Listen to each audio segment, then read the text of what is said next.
matin. Nikos Aliagas, vous recevez ce matin l'ancien Premier ministre Édouard Balladur. Bonjour Édouard Balladur. Bonjour. Nous sommes à la veille d'une manifestation importante qui fait peur, qui remet en question l'équilibre entre l'exécutif et le peuple.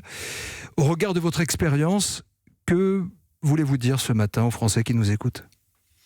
Je veux dire que nous sommes dans une situation qui est grave, qui est une crise à la fois sociale, politique et d'abord et avant tout morale. Et que les Français ont parfois le sentiment de ne pas tous appartenir à la même nation et dont certains d'entre eux le sentiment d'être rejetés et incompris. Alors il faut absolument en sortir, c'est l'intérêt national. On ne peut pas s'accommoder du désordre et on ne peut pas s'accommoder surtout du sentiment presque de haine que parfois on voit apparaître dans les déclarations des uns et des autres. Que préconisez-vous, monsieur le Premier ministre ? Eh bien écoutez, je pense qu'il faut se parler. Mais pour se parler, il faut que les conditions d'un dialogue efficace soient réunies. C'est-à-dire ? Et la première des choses, c'est de faire en sorte que les Gilets jaunes comprennent que leur intérêt, ça n'est pas que Paris connaisse demain les violences qu'il a connues la semaine dernière. Si nous devions connaître de pareilles violences, voire peut-être de pire, tout dialogue serait rendu impossible.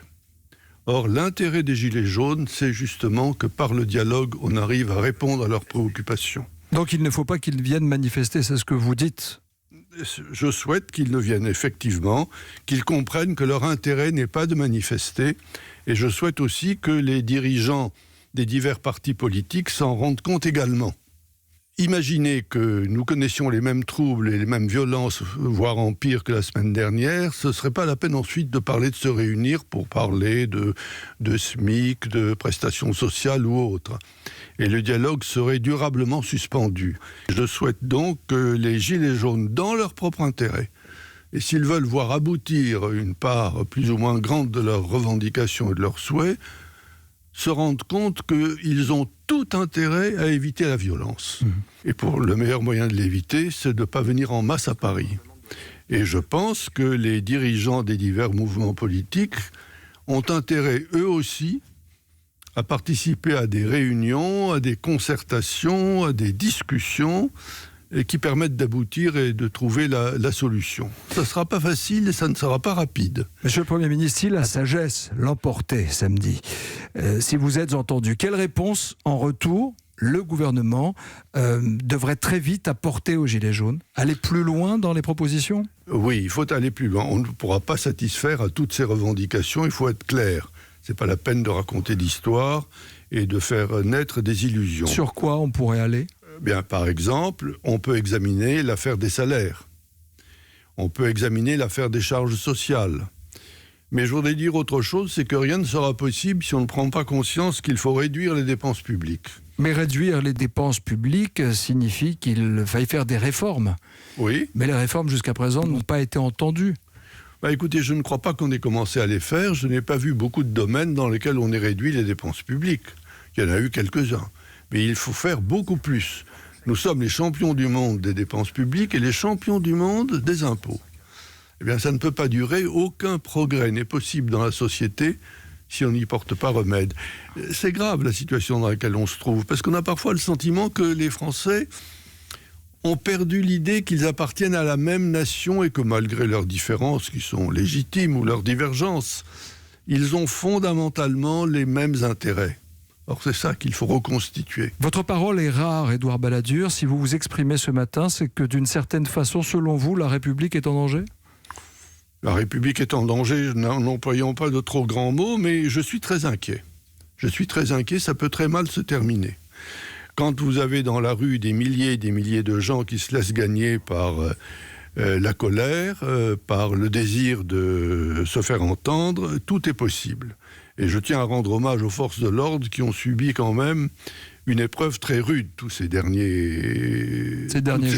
semaines. Monsieur le Premier ministre, d'où vient le problème du pouvoir d'achat ? Où est-ce qu'on doit puiser les explications pour comprendre pourquoi on en est arrivé là aujourd'hui ?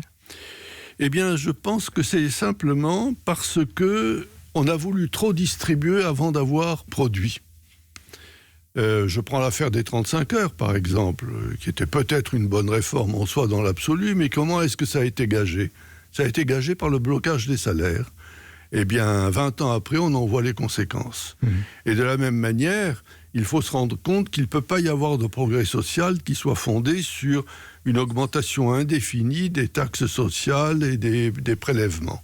En mai 68, Édouard Balladur, et vous nous direz si vous y voyez des analogies avec les événements d'aujourd'hui, vous étiez le conseiller social du Premier ministre de l'époque, Georges Pompidou, et à ce titre, c'est vous qui avez préparé les fameux accords de Grenelle avec les partenaires sociaux. Des accords qui ont contribué à éteindre les feux de la révolte étudiante et sociale. Est-ce qu'on doit comparer ce qui se passe aujourd'hui en France en décembre 2018 avec ce que nous avons vécu, vous avez vécu en mai 68 ? Non, enfin les choses sont différentes. En 1968, la France était un pays dans lequel régnait un certain optimisme et une foi dans l'avenir. Et il y avait des structures qui existaient, des institutions qui étaient respectées, des partis politiques et des syndicats qui existaient. Aujourd'hui, tout ça s'est un peu volatilisé. Et je pense, pour ma part, qu'en mai 1968, la tâche était à la limite peut-être plus facile qu'elle ne l'est aujourd'hui. Parce qu'aujourd'hui, on n'a pas d'interlocuteur, parce qu'il y a un foisonnement de revendications et une absence de coordination au sein du mouvement de protestation. Et je pense que les Gilets jaunes devraient se rendre compte que s'ils ne s'organisent pas, s'ils ne désignent pas des représentants, leur mouvement risque de se terminer en feu de paille qui ne laissera que des déçus, des gens attristés et qui ne résoudra rien. Ce que vous nous dites donc ce matin, monsieur Édouard Balladur, c'est calmer la situation, s'organiser, avoir des interlocuteurs et entrer dans une phase de dialogue. Est-ce que le président de la République aujourd'hui a encore la main ? Que doit-il faire ? Dissoudre l'Assemblée nationale, changer de Premier ministre ? Écoutez, il ne m'appartient pas de me prononcer là-dessus. C'est lui qui a le pouvoir et c'est lui qui a en main les institutions de la Ve République, qui offrent beaucoup de possibilités. Je ne crois pas aux solutions miracles. Je ne crois pas qu'il suffirait de dissoudre pour tout résoudre.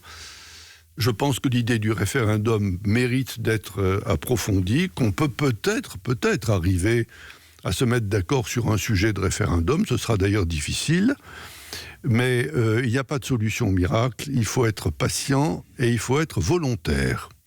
Et surtout être animé du désir d'aboutir et de ne pas profiter de la situation. Je dis ça notamment pour les partis politiques. Il ne faut pas s'imaginer que la politique du pire soit une bonne politique en pareille occurrence.